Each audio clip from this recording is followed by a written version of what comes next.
Media says we're not supposed to be here. We're supposed to be scared to be in this room, right? But we're here anyways. We are all here, and we should be so proud of ourselves for standing up to the media bullies and showing up today.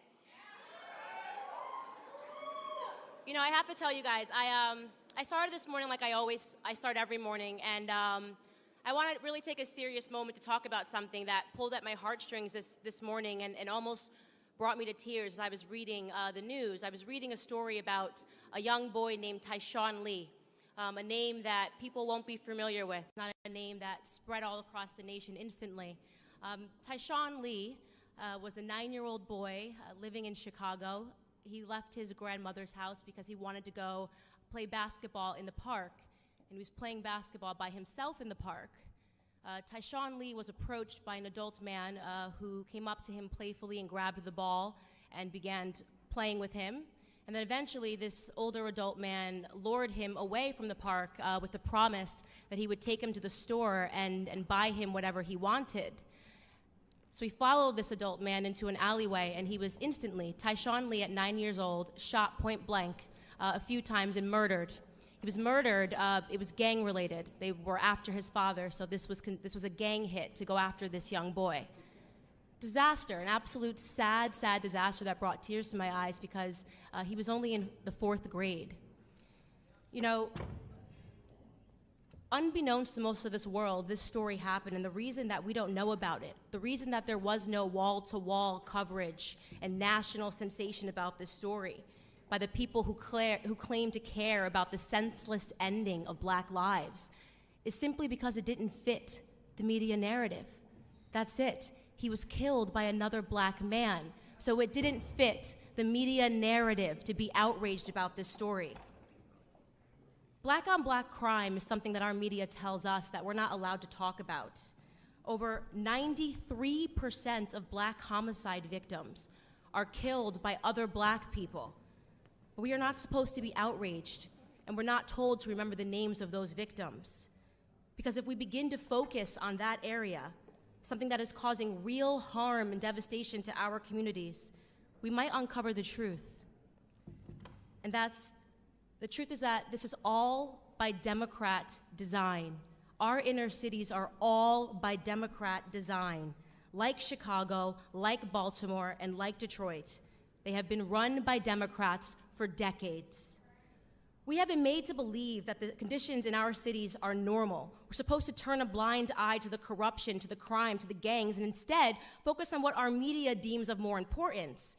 We are instead told that we should be focusing on white people. We're supposed to be reactive and angry and fearful about white supremacy, when in fact, it is liberal supremacy that is harming our communities. I say this all the time. You show me a neighborhood where there are liberal policies that reign supreme, and I will show you a neighborhood where Black Americans are struggling in this country. For decades, we have been disrespected by the Democrats. We have empowered their party, lined the pocket of their politicians, and we have gotten positively nothing in return for our blind allegiance and faithfulness. I've recently begun to immerse myself, as I told you all yesterday, in old videos and interviews of Dr. Martin Luther King Jr. And I came across an interview of him from 1964 where he was underscoring the problems that were in Black America at that time, and here's what he mentioned. I will quote, "School dropouts, crime rates, illegitimacy, rioting, and other social evils," end quote. I find that list to be really interesting because he spoke that list 55 years ago. And yet today, across all of those categories, we not only have the exact same problems, but the problems have worsened. How is that possible? How is that possible in a society that has experienced so much social progress that we are seeing a decline in the Black community? The statistics of illegitimacy, crime rates, and illiteracy have worsened since the time of segregation and Jim Crow. In that same interview, Dr. King said something that I thought was timeless. He said, "It is both socially and morally suicidal to continue a pattern of deploring effects while failing to come to grip with its causes." This is reminiscent of Albert Einstein's famed quote, "Insanity is doing the same thing over and over again and expecting different results." While neither of them could have been possibly speaking to the predicament that we are in today, their words are timeless because for the last 6 decades, Black America has found itself in a rhythm of insanity, voting for the same party over and over again and expecting different results. It is, in my opinion, both socially and morally suicidal that we continue this pattern. Democrats have looked at us in the face and they have sold us worthlessness. They have told us that we cannot, that we need more government assistance, more handouts. We handed them power, and in return, they further diminished our sense of pride, the most important thing that we had, our sense of pride. We allowed their governments to victimize us through the expansion of welfare policies. We allowed them, most importantly, to remove the fathers from our homes, removing the backbone of our families. They knew, the Democrats knew, that without stable households, our children would pursue that paternity elsewhere. They knew that our children would run to the streets. They knew that our youth would grow up and begin to mirror themselves after rappers and basketball players rather than men of high intellect and values and more attainable goals.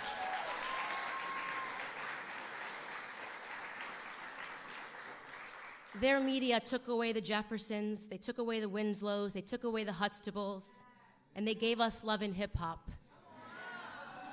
They knew exactly what they were doing. They were resetting our goals. But what they didn't know, what they could have never predicted, was that we might wake up to it one day.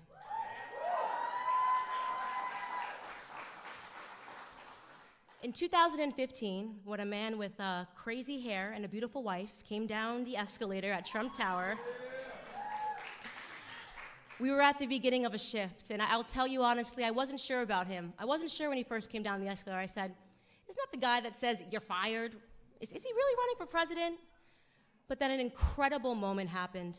In August of 2016 in Michigan, everything changed for me when that same man did something that I believe will forever be recorded in Black history as a turning point for our community. That Republican candidate got on stage, he boldly looked Black America straight in the face, and he asked us, what do you have to lose?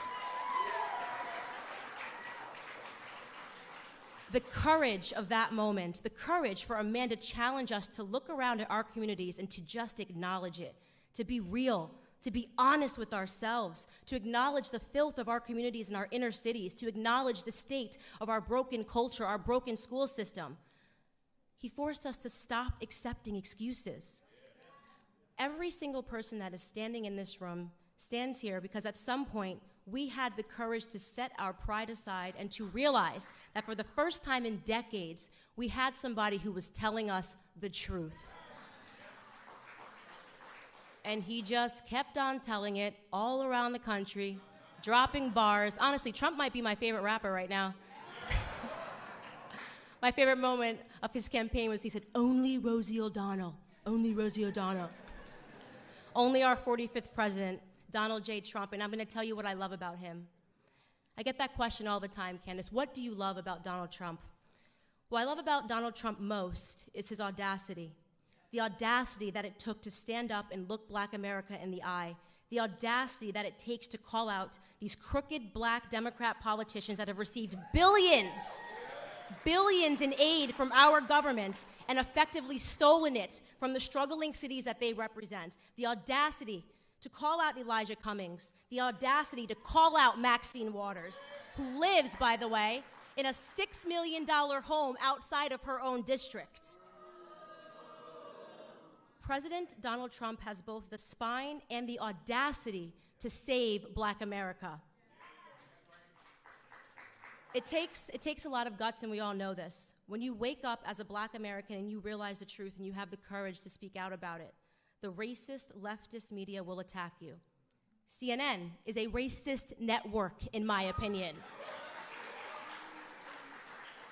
I've watched them over the past year sanction the violence of Antifa against Black conservatives. They have referred to all of us last year in the same exact room. CNN referred to all of us as paid puppets. They said we were paid to be in this room because they cannot fathom that we would ever have the courage to stand up and to tell them no more. No more victim narrative, CNN. No more victim narrative, MSNBC. No more telling us that we cannot do something because of the color of our skin. No more fear politics. No more attempts to scare us into voting for you. No more lies. No more half-truths. They attack the one president that has done the absolute most for Black America than any president in American history because they are scared. And I'll tell you what they're scared of. They are scared of no longer being able to control us. They are scared that we are actually waking up to everything that they have done to us. It was Clarence Thomas, Supreme Court Justice Clarence Thomas, in 1991 who warned us against what the Democrats and the media would do to Black people like us. This is what he said, quote, "This is a circus. It's a national disgrace, and from my standpoint as a Black American, it is a high-tech lynching for uppity Blacks who in any way deign to think for themselves, to do for themselves, to have different ideas, and it is a message that unless you kowtow to an old order, this is what will happen to you. You will be lynched, you will be destroyed, you will be caricatured, rather than hung from a tree." How right was Supreme Court Justice Clarence Thomas in the treatment of Black Americans today? It is a national disgrace. But let them continue. Let them continue their attacks on free-thinking Blacks. It's not going to stop us in any way from supporting this administration, from supporting people like our honorable Vice President, Mike Pence, who is finally talking about God again on the national stage.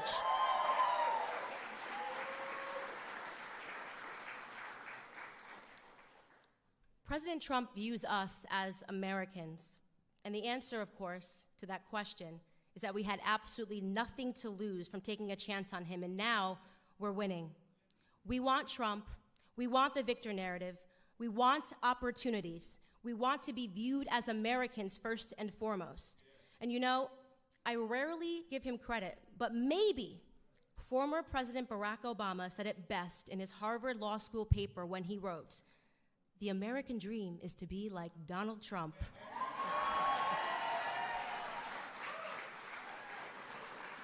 We want the American dream. Thank you guys so much for being here, and get ready to see the man himself.